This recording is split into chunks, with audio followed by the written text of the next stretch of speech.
Hi, there. My name is Diana Santibáñez. I am currently living in Cali. I was born in Neiva. I am an engineer. I am currently studying system engineer. I am going to talk about how, how the defense and protection of social environmental and indigenous leader has become a defense sentences.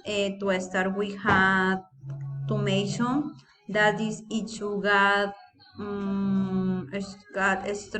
stronger when drone dealing start to rig.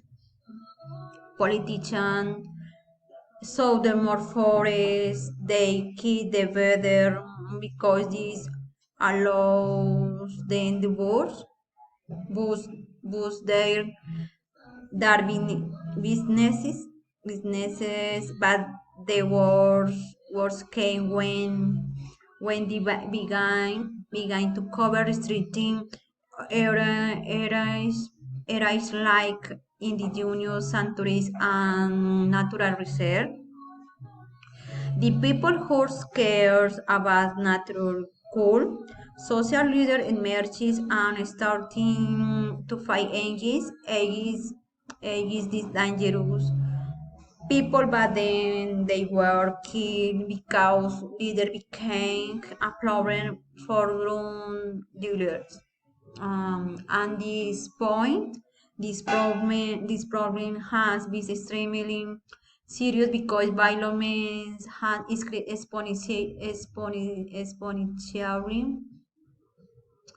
Since there is no protection for leaders and policies for their very poor or even even worse, there is no action to keep their lives safe. One income requirement is to build strong and severe policies that allows leaders to defeat this problem. To have a better support from the army to make research safer and create policies to avoid those research to be destroyed. Thank you.